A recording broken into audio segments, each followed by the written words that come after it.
Good morning, Geoff. Just a few of us today, so this will be nice and short, I think. Yeah, you never know.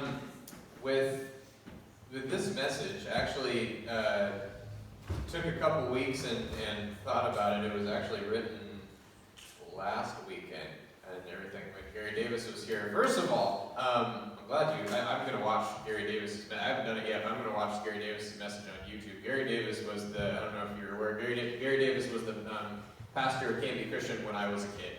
And it just riveting stuff. Until one time, this has nothing to do with my message, one time he shaved his mustache. And I remember, because you couldn't write this any better, he gets up on a Sunday, he stands in front of everybody, and he didn't have the mustache. The mustache is kind of his signature thing, and a baby started crying. Like you can't write it that way. And Gary went, "Yeah, I know." He kind of started it off that way. He looked completely different without his mustache, and I almost didn't want to. It was like seeing someone. It's like when a kid sees their dad first time without a beard or something, and they go, "What on earth?" And they don't recognize him, and it was just like it was crazy. And he grew it back because he said his wife wouldn't kiss him without it. And he grew the mustache back, but anyway, that has nothing to do with my message. But he always I loved his sense of humor growing up. He had this timeless, ageless way of making everybody laugh and everybody engage with his messages. And he would just address silly little things like one day he had a Hawaiian shirt on, and the Hawaiian shirt had what looked like stalks of broccoli on it. And it just looked like he was wearing a shirt of broccoli from a long way away. And so we were all looking at him, and he goes, "I know what you're thinking. It's palm trees. It's not broccoli." They were definitely not palm trees. It was definitely broccoli. And so we had a lot of fun with that. And yeah, it was really funny. So Gary Davis, I'm going to watch that message. He's so great.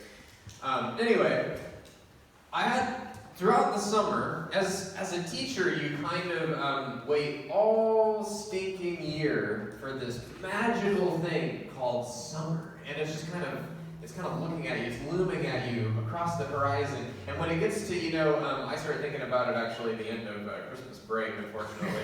And, here it is, January, and I'm going, 1, 2, 3, and I'm counting the months and things like that. And then as soon as you get to spring break, the brains go out the window. Not just ours, but the kids too. The brains go out the window. You are all just getting to summer. It's like, we always use the metaphor of a plane.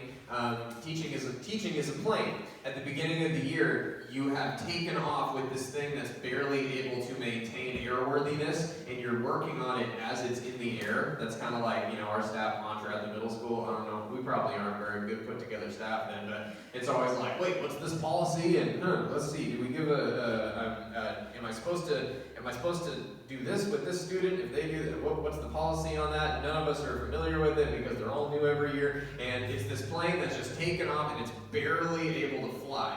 Once you got the thing actually together, then it's about, Christmas break. And once you get done with Christmas break, you realize, landing gear. Oops. And you kind of wonder to yourself, can I land this thing on a body of water? Or like, can I, how bad will a crash landing hurt? And you're trying to get the thing landed. And you're running out of gas, in this metaphor, and all the people on the plane, the students, are like standing up in the aisleways, and you're like, sit down, put your seatbelt on, what are you doing? Put your seat back in the upright position, because that's what will save you in an aircraft. Put your seat back in the upright position, and your tray table up. And so you're telling them to do that, and they're not doing it and stuff, and the plane's, they're just kind of like veering toward, the ocean, and that's teaching. And once you get to summer then, all of a sudden you're having a lot of fun, but I find myself doing the same thing. I find myself looking forward to and anticipating things. Like I anticipated VBS. I was excited for VBS. And then as soon as we were in VBS, I'm like, man, I'm excited for Friday. And we got to Friday, I'm like, man, I'm excited for next Friday. It's summer for crying out loud, and I'm still doing this. And I thought to myself a couple weeks ago, wow, that's sad. That's really sad that I'm constantly continuing to anticipate things when I'm at the place I wanted to be. ever thought to yourself, and of course you can answer these questions internally, but think back to when you were in first grade. You get to school, you got your brand new lunchbox. Some of you, it's a longer think back, I'm sorry, than others. Probably shouldn't have said that. Anyway, so you got your lunchbox or your lunch, you got your backpack on, or if you're my grandparents, you rode your wagon with your horse, and you get to school and everything, and everybody's excited, and everybody's just stoked to be there, right? Halfway through the day, what are you excited now to do? Go home, right? And then you get to summer and stuff like that, and I've actually talked to students around 4th of July or something like that. If I see a student, I go, hey, how's summer treating you? Are you having a good time? I always hear, yeah, when's school start? Seriously, that's what I hear all the time. I'll go, hey, how you doing? Hey, Mr. Barrett, when's school start again? And I'll go, get away. Like, excuse me. Good to see you too, right? But that's what we do. We anticipate the next thing. When I got to 5th grade, I wanted to be in middle school. I really wanted to be in middle school. As soon as 6th grade started, I wanted to be in high school. As soon as high school started, freshman year of high school, I was thinking about college already, because you have to, right? You gotta get a career going, you gotta get the right classes going, you gotta think about the right things, you have to do the exact right things in high school to get to college, and then 4 years later, I'm just thinking, oh my goodness, 4 years, and I can finally do stuff, and I can finally get the job and everything, I get the job, and now what are people telling you? Think about retirement. And I work with 36 people that are all of the same mindset, that when I retire, I will be happy. I will be fulfilled. I talked to my mom just recently. She doesn't want to retire. She's been retired. She's been retired for about, 6 years now? 4 years. It seems like 6 to her, all that, but she does not want to retire. She keeps, I've got this subbing job. And I've got, I'm going to go back in this other aspect where I'm, consulting people and everything like that. And I keep going, Mom, for, the last 10 years, all I could hear was like, 9 more years till I retire, 8 more years till I retire. She had so much sick leave by the end of it that she could have taken the next 2 years off, all that, and still been okay. Of course, it was probably frowned upon, but, she would finally, like the last 2 years of teaching, I remember she'd go, I'm not going to work today, I'm sick. And it's like Monday, I'm sick all week, And she would do that. She got to the end and she didn't want to see it go. I worked with a guy my first year teaching, Mr. Wallace, and he was a legend at North Marion. He went to go teach at Horizon because he retired for a whole 5 years, hated every minute of it, came back. And you couldn't come back in an aspect of teaching in a public school, so he taught in private school. He said, you know what, I'm not done with this thing. And he came back. It's interesting, isn't it? That we're so driven to look at the next thing that where we are is kind of like, we don't really talk about that. You're probably thinking about lunch, this guy can stop talking, what's going to happen on Monday, if you got a job, what am I doing for my job on Monday, tomorrow? The horrible part is that I'm thinking about it too. Sometimes in life we're in between two places, meaning on our way to somewhere that isn't where we want to be. You ever heard the phrase, just killing time? In the 90s, there was a stat that came out, and I remember everybody preached on us kids. It was that you spend 7 years of your life watching TV. 7 in the 90s. Think about now, when the access of TV and social media and computers and phones just becomes ever more present and stuff. I'll bet that 7 years has grown just a little bit. And then there was a stat that came out. I was listening to a podcast. There's all of these now, I bought one too, so I'm guilty of this.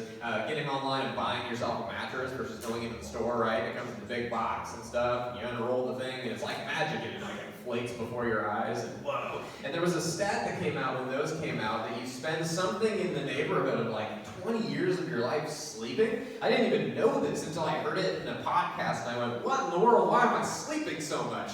And it's kind of like in American society, they want you to just stay busy and busy just to be busy, right? You're looking for the next thing, just to look for the next thing, eventually. And so I actually thought about this in the car last weekend, as I'm shuttling Jack back and forth to Carrie Ann, as Carrie Ann was in a wedding. And my job was to bring, lunch, and then, of course, deliver Jack because he needed to eat, and I was going back and forth between this friend's house and this wedding. And I was thinking, I'm in transit just the entire time, just going, and I'm just sitting there, not really thinking or doing anything, just thinking about the place where I'm going. And then Jack, out of nowhere, must have seen me in the rearview mirror. I looked hilarious all that because he just started laughing his head off. He started belly laughing so loud I thought he was going to choke on himself. And I was looking back like, what's wrong, son? What's wrong? And he's just loving it. He's loving every minute. He was looking at the birds. He thought those were hilarious. He thought I was hilarious. He thought the seat in front of him was hilarious. And I thought to myself, what in the world am I doing with my time? It's not a godly thing to always be pushing toward the next thing, because you might overlook something in the middle. And so you know what I did? We were on our way to Jimmy John's, because people need to eat. And we were in Corvallis, and I realized that there were two Jimmy John's, I think, in Corvallis. One of them does not have, neither of them have a drive-in. What the heck is it? Jimmy John's without a drive-in? Sheesh, I didn't even know that existed. And so I roll up to the first Jimmy John's. I couldn't find parking because right near the university, there's no parking. There's just a whole lot of youths everywhere. Kids walking around with Jimmy John's. And I was like, well, can't really do that, can I? Because, it's long. I'd have to park somewhere like a mile away and then walk with Jack all the way over and back and everything. I'm not going to do that. So we were singing. I was singing to Jack. I was having a great old time. And I went over. I don't know how long it took. It must have been quite a while, though, because Carrie Ann texted me and said something to the effect of, like, I'm pretty sure you forgot about lunch or something. But, Anyway, so I found the other Jimmy John's and went in there. And the first thing, I must look sleep-deprived and weird because I walked in there and there's two people just standing there just like, and this is kind of after lunch. It's like 2. And so no one's in there. Two people looked super bored, and they were standing there, and I came in and I went, hey, how you doing? What a great day. And they were like, do that. People will think you're crazy, but do that. And I was like, how you guys doing today? And Jack's in his car seat, and I looked out, he's smiling at him too, and we must have looked like the weirdest pair of weirdos that they had ever seen. And they went, what do you want? And I was thinking to myself, what a silly question. I want a sandwich. That's why I'm here. And so I kind of went like, a sandwich. And they went, yeah, what kind of sandwich?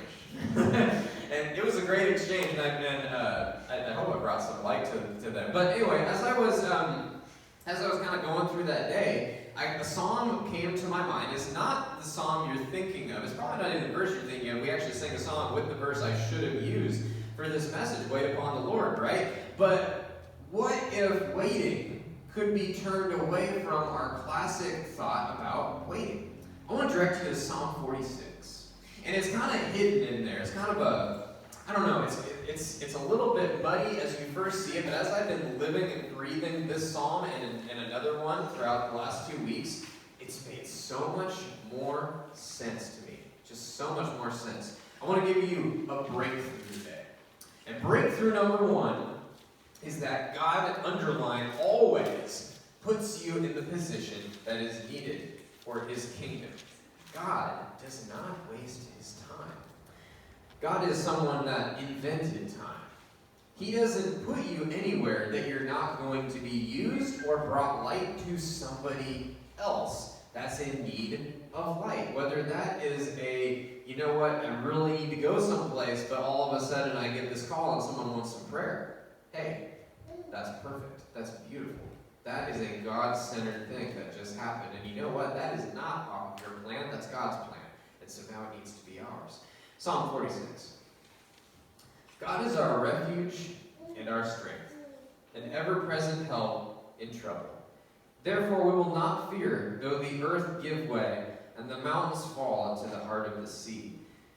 Though its waters roar and foam, and the mountains quake with their surging. There is a river, whose streams make glad the city of God, the holy place where the Most High dwells. God is within her, she will not fall. God will help her break at break of day. Nations are in uproar, kingdoms fall. He lifts his voice, the earth melts. The Lord Almighty is with us. The God of Jacob is our fortress. I want to stop there. Now, when I read this the first time, I got in my mind, I wasn't reading it for meaning. I was reading it just as a song, almost. Let me explain. This talks about a city. It's an illustration. It's a metaphor. And I actually had the image in my head. I was envisioning this city just standing. And if you read it in verse 2, therefore I will not fear, though the earth gives way and the mountains fall into the heart of the sea, envision the city, though its waters roar and foam, and the mountains quake with their suffering, there is a river whose streams make glad the city of God, the holy place where the Most High dwells. God is within her, she will not fall. God will help her at break of day. Nations are in uproar, kingdoms fall. He lifts his voice, the earth melts. The Lord Almighty is with us. The God of Jacob is our fortress. I just got this image of this place standing on a hill. Things are happening all around it. The earth is being destroyed. Things are in fire and storms, and this city stands and is not moved by it because God is the city. God is within us, and God is our fortress. That was just beautiful to me. I must have reread this about 25 times this week. It was just beautiful. The weekend I wasn't here, and we were in Corvallis, we went to church with some friends. And these friends have come from Ohio? No. What? Illinois. And they're originally from Canby, and they went to Illinois for college.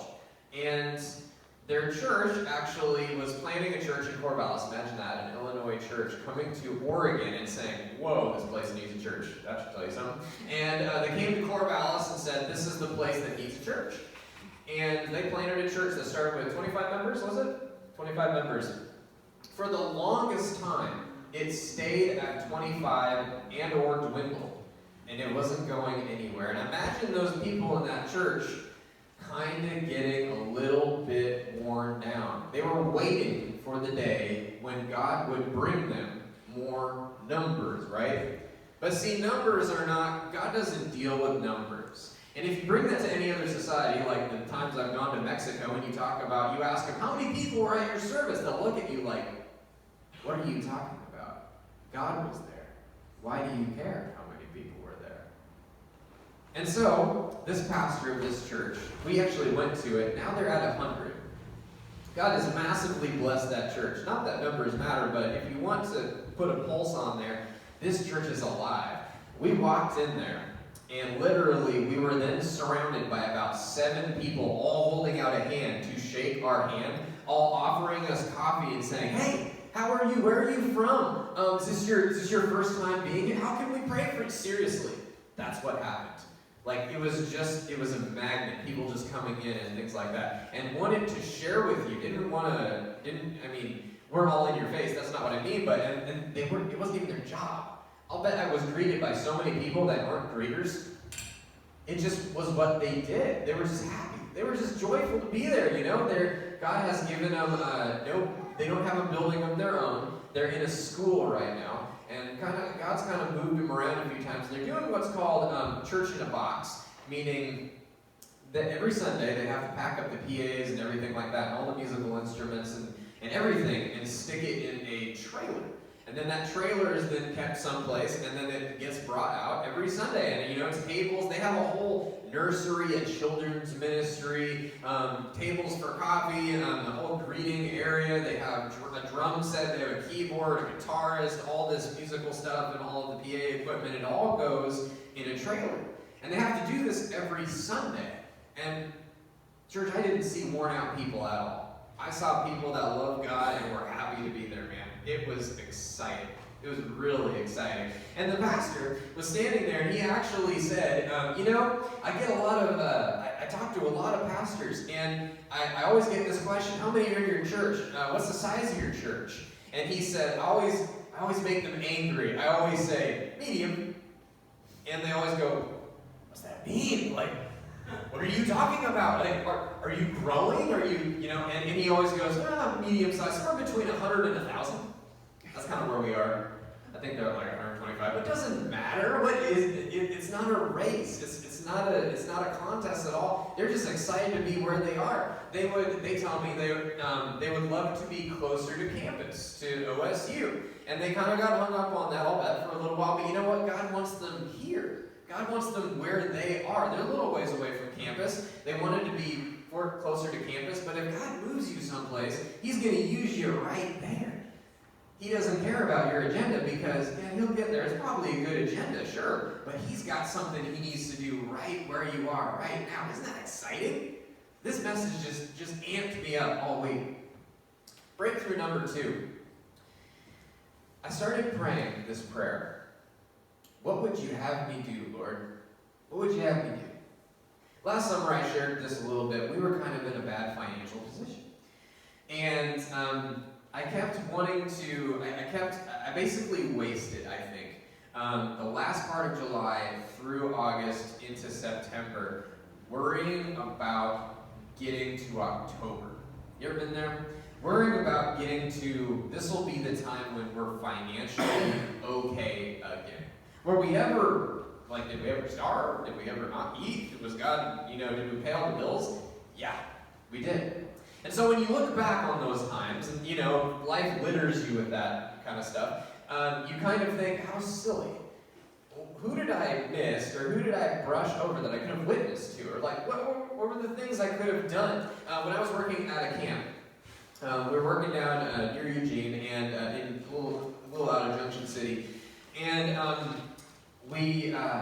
job was to go to different churches that did not have VBS programs and kind of put on VBS programs for them. And you get really excited with these churches that were huge, right? Or 200 kids would show up and stuff. Those were the exciting ones to be at. They were also kind of the harder ones to be at. But for some reason, numbers just make sense to us as Americans. So we went, yeah, we're really making a difference here.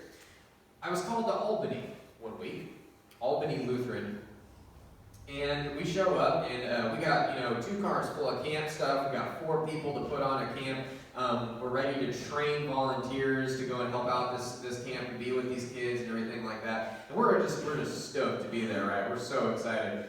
We get to this house, and this guy and his wife lived in this huge house that overlooked this lake. Then I realized that, I'm sure there's an Oregon law about you can't own a body of water a certain size and stuff, but he owned all the land around the lake. He did. The house was 3 stories tall. We had the 2nd story all to ourselves. There was a hot tub on actually 2 of the stories of the house. I'm not making that up at all. There was a balcony that overlooked the lake, and he had 2 boats that he would take you on around the lake. So we get to this place, we're like, man, this house is incredible. This guy goes to the church, and he's housing us for the week, and we get to the church. 4 kids show up for VBS. 4 of them. And I remember thinking to myself, oh man, I did. I thought to myself, very selfishly, yeah, what are we going to do with 4 kids? There's 4 of us, right? Usually how VBS works is you take the groups around, right? They all have a separate experience. They all do Bible adventure. One of you does games, and groups go lead around. You do games and stuff. And then one of you does crafts and everything. And we were sitting down, and the church leaders and stuff were all there and stuff, and just telling us, no kids were there. They were just telling us about this, and they're going, yeah, we have 4 kids signed up. It might grow to 7, on a bigger year. 7 kids, it might. This church, I don't know what our number of kids was this week. It's a lot more than 4. And so I was sitting there. Sorry, you wanted to say the number? Oh, okay.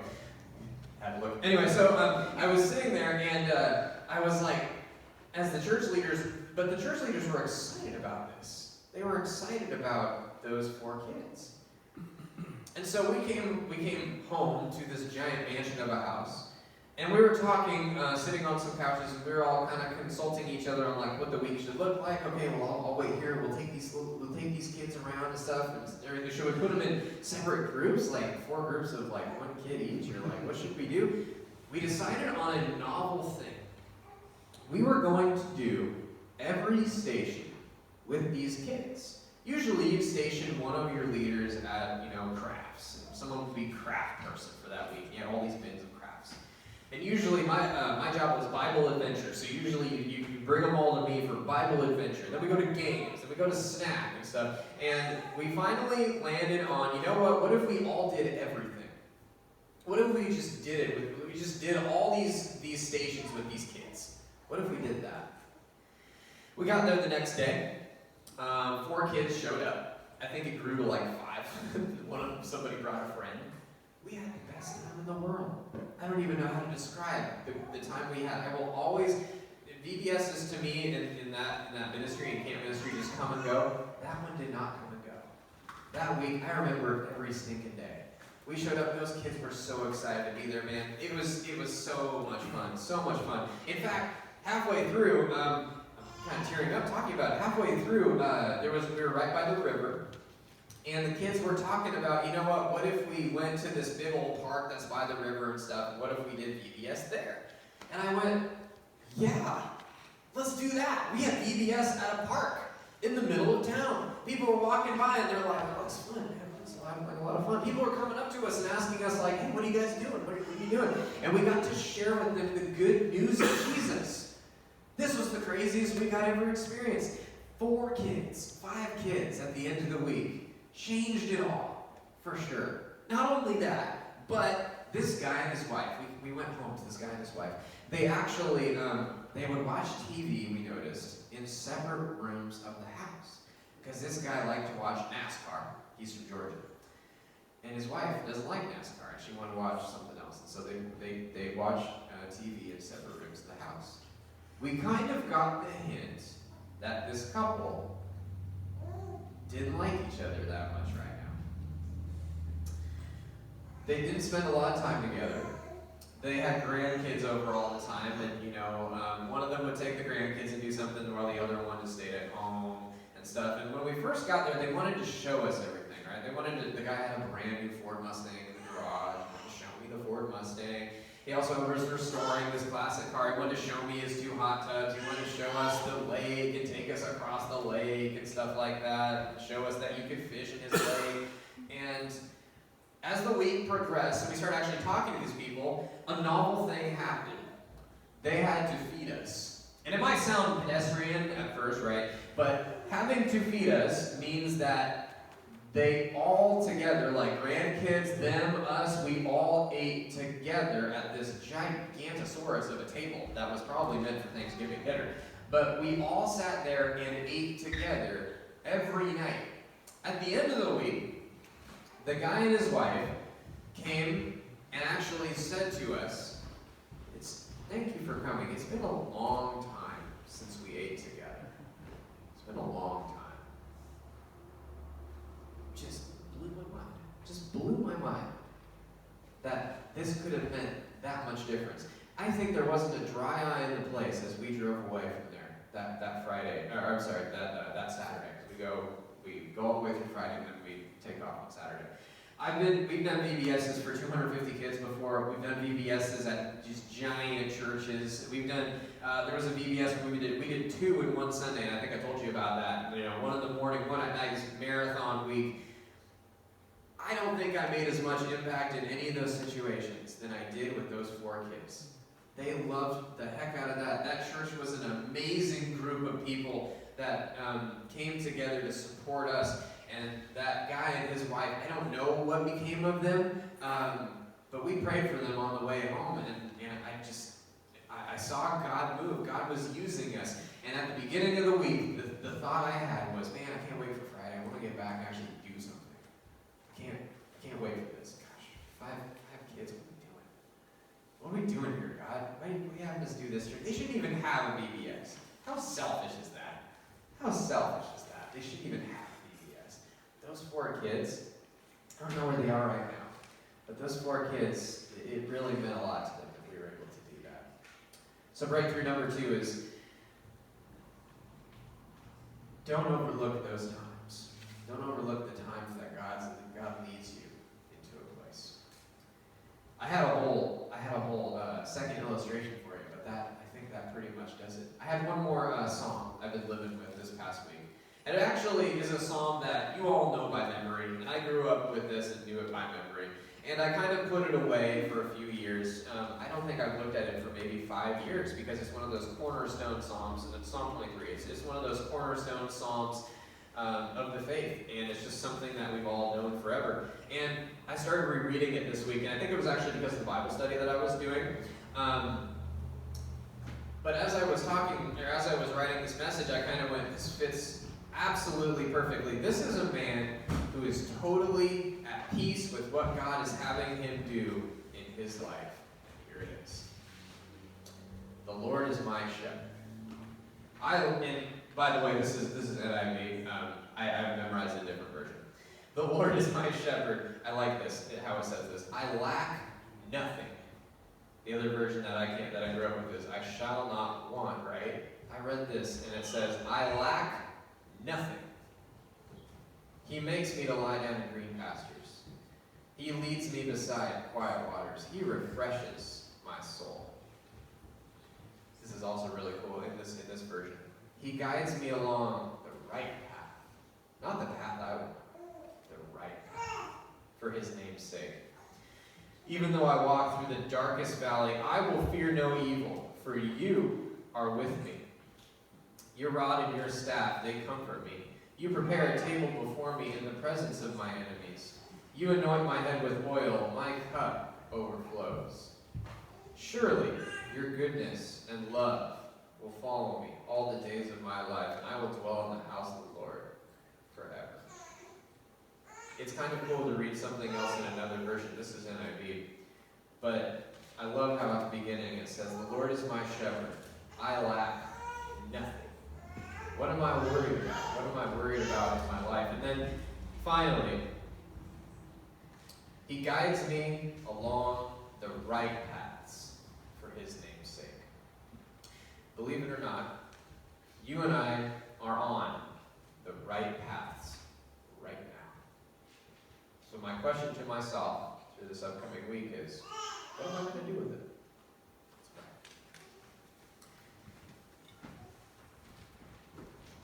God, I ask for your blessing over this right path that you have called me to, God. I don't know where we're going. I don't really know where the stops along the way are in this life, but I know that I don't want to spend 7 years of my life doing something that I wish I was working for you. So God, every time that I'm waiting, every time that I'm at a place where I just want to get to the next thing, I just want to get to the next opportunity, the next moment, I'd ask you for why I'm here, for what you have to do. Amen.